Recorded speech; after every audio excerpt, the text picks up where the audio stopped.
احسن ملک صاحب، یہ اے D R tax policy جو تھی یہ تو بڑی ایک زبردست پالیسی تھی. اس سے خاص طور پر ایک پرائیویٹ سیکٹر کو بڑی ہیلپ ملنی تھی. پرائیویٹ سیکٹر کو ہیلپ ملنے کا مطلب ہے کہ آپ کی بزنس ایکٹیویٹی گرو کرنی تھی. اب یہ بینکنگ سیکٹر اٹھ کر عدالت کے پاس چلا گیا, عدالت نے ایک اسٹے آرڈر دے دیا اور اس کی وجہ سے ظاہر ہے کہ ہمارے پرائیویٹ سیکٹر کا مورال اس وقت ڈاؤن ہوا ہوگا. تو اب اس میں کس طرح کا کردار آپ ہماری عدالت کا دیکھ رہے ہیں, ان کا اب آگے کیا رول ہونا چاہیے؟ ہمارے بینکنگ سیکٹر کو بھی خود سے ذرا تھوڑی سی سوچ بچار کر لینی چاہیے کہ اگر ملک کی اکانومی گرو کرے گی تو ان کا بزنس چلے گا, تبھی وہ بھی آگے بہتر انداز سے آگے بڑھ سکیں گے, یا صرف حکومت کو ہی اپنے پروفٹ کے لیے قرضے دینے, پرائیویٹ سیکٹر کو یکسر نظر انداز کرنا ہے؟ بسم اللہ الرحمن الرحیم. ارباب صاحب, سب سے پہلے تو میں جو آپ نے اپنے انٹرو میں بات کی نا کہ آئی ایم ایف والے آئے اور حکومت نے بڑی مشکلات سے I M F program achieve کیا اور بڑے کٹھن مراحل سے گزر رہے ہیں, تو میں آپ سے اختلاف کروں گا.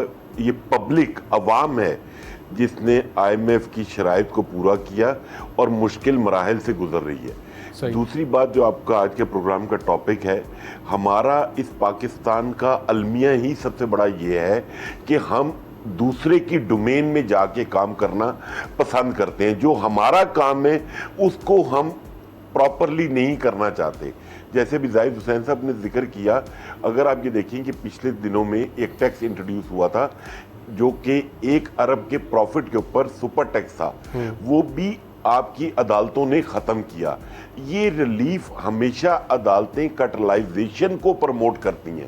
آپ جیسے زاہد صاحب نے ذکر کیا چینی شوگر مافیا, فیڈرل گورنمنٹ نے اس کا جو پرائس تھی وہ 75 روپے فکس کی تھی, اس کو سٹے کس نے کیا اور کس نے الاؤ کیا کہ آج چینی اس ریٹ پہ پہنچ گئی ہے؟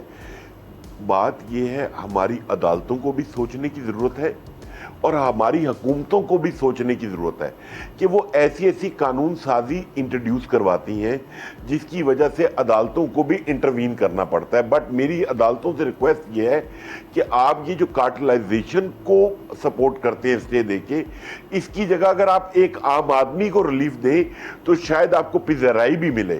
حکومت کا کام ہے ٹیکس لگانا, اس کے پاس یہ اختیار ہے, لیکن عدالت جب اس میں انٹروین کرتی ہے تو اکنامک ایکٹیویٹی ایک دم رک جاتی ہے. آپ نے جو چیز ایزیوم کی ہوتی ہے کہ ہم اتنا ریونیو جنریٹ کر پائیں گے, وہ ریونیو جنریٹ نہیں ہو پاتا ہے. اس کے لیے بہت ضروری ہے, جیسے آپ نے بھی کہا کہ عدالت اور حکومت اور جو پارٹی ہے ان کو بیٹھ کے اس کا میکنزم نکال لینا چاہیے, بجائے اس کے کہ آپ اس کو سٹے کر دیں اور چیزیں چوک ہو کے رہ جائیں. سبسکرائب کریں اور بیل دبائیں تاکہ کوئی خبر رہ نہ جائے.